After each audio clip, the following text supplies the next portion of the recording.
All right. So how has this quarantine affected wedding? The quarantine really put a wrench in the system for us. As soon as we found out that the wedding had to be postponed and things had to be moved around, it was definitely an emotional blow to us. But I knew from that point that I wanted to document this. I wanted to kind of write a story, our own love story of how, yes, bad news was dealt to us, but we're going to work through it. Jesus is still good. God is on the throne. We're still blessed. And we're just going to make it work our way. We're going to have our own little fairy tale, our own little love story. I'm thankful for it. And I'm thankful that Dani's riding with me through this whole thing. And hopefully this thing will come full circle and we could give God the glory.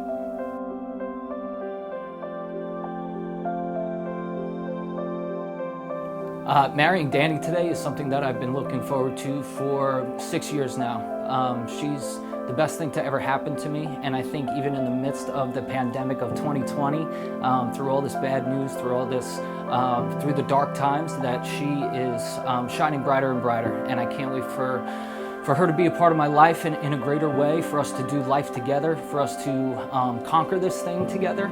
And I'm just so excited, blessed, and honored to be standing by her side as we go through our day today.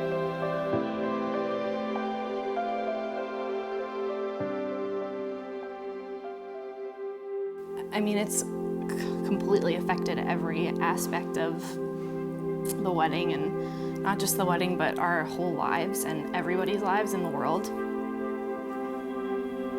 And, we're all faced with challenges in our lives, and some bigger than others. And I think when you're put in a place of adversity going into your marriage, it's just going to strengthen it more and more, and just set you up for a better life together, because you know how to fight your battles together, and you know how to get through things together, and two is stronger than one all the time, no matter what. So I think that us having to move everything and everything being canceled, and this time that was supposed to be so joyous and happy, it's still that way, even though things look really bleak and sad sometimes. But we both have such strong families and parents that we couldn't have gotten through this without them. And I think it's just gonna make us better going forward, even though it's hard to see sometimes how God is using this. But He is, and He's gonna use it for His glory.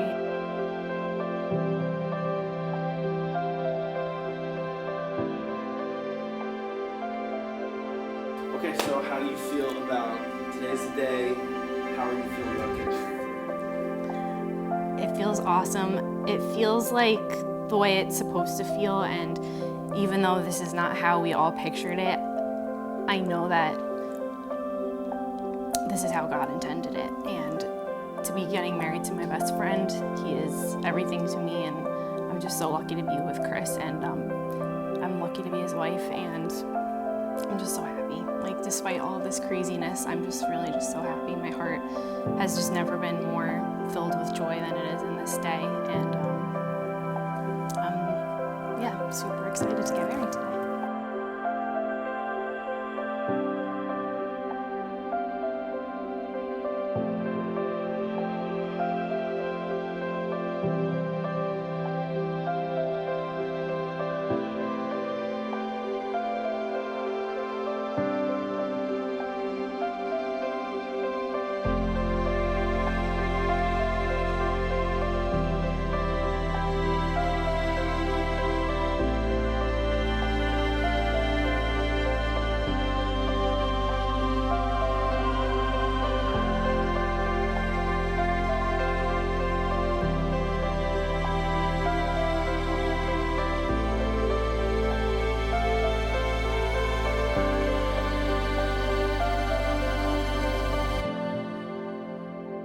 Dani, I've imagined this moment for quite some time.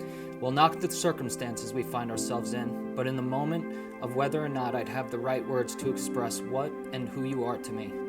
Ever since I was a young boy, I prayed for my wife. I pray that she would know the Lord and put Him first in all things. I pray that she would have a servant's heart and to love people like Jesus did. I pray that she and I would complement our differences and capitalize on our similarities. I pray that I would find someone who celebrated on the mountain and dug their heels in the valley. I prayed for a partner, a confidant, and a best friend. In God's sovereign timing, He gave me the best. He gave me you. Dani, you are beautiful inside and out, the best person I know. When I am with you, I am content and full of joy. I promise to love you unconditionally.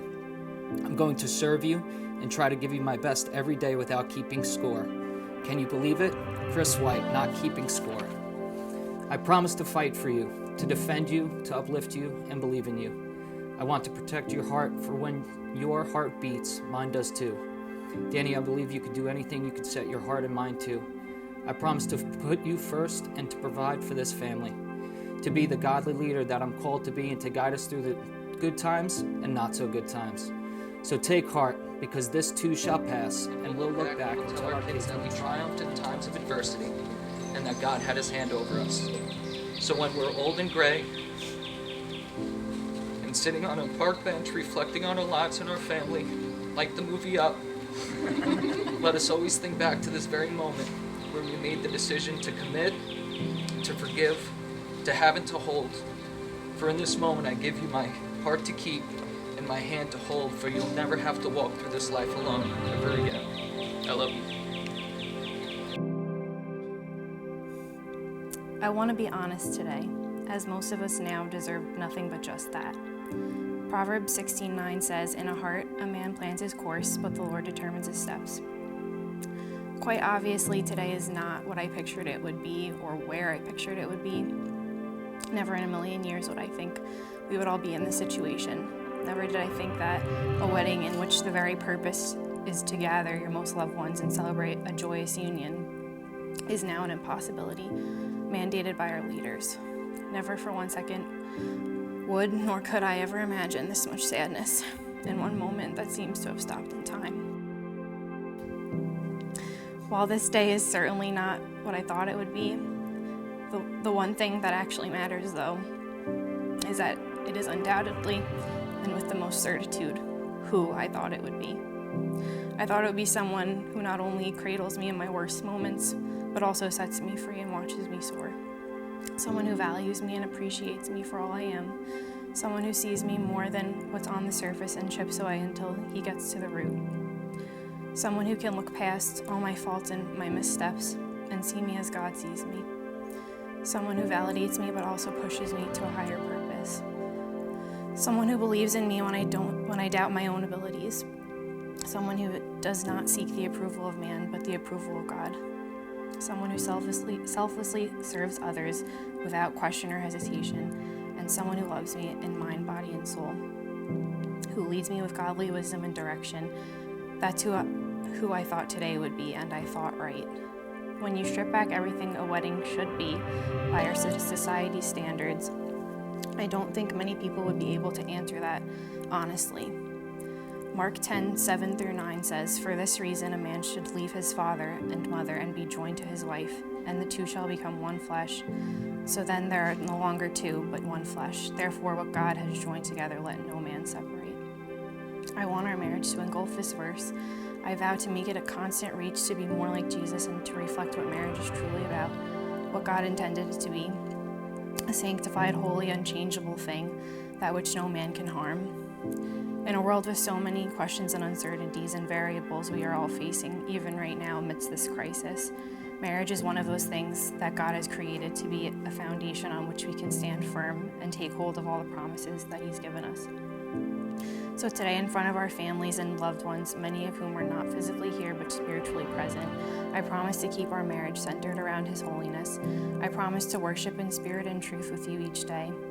I promise to respect, honor, and cherish you. I promise to protect your heart. I promise to stand watch when you are vulnerable. I promise to make Christ the center of every decision we make.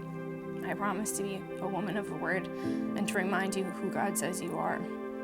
I promise to choose you and love you each day, regardless of what it may bring. Chris, you are my very best friend. You have given me the world and more. Today, when the world needs Jesus the most, I'm reminded of the grace He freely gives us each day. And for the rest of our lives, each time I look at you, or you look at me, even just the slight glance, I'll be able to get a glimpse of that grace, because God was so gracious in giving me you. I love you.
I'll be able to get For a in this glimpse of moment, I that give you my grace. heart to keep, and my hand to Because God hold, was so for you'll never gracious have to walk in through giving this me life you. alone ever again. I love you.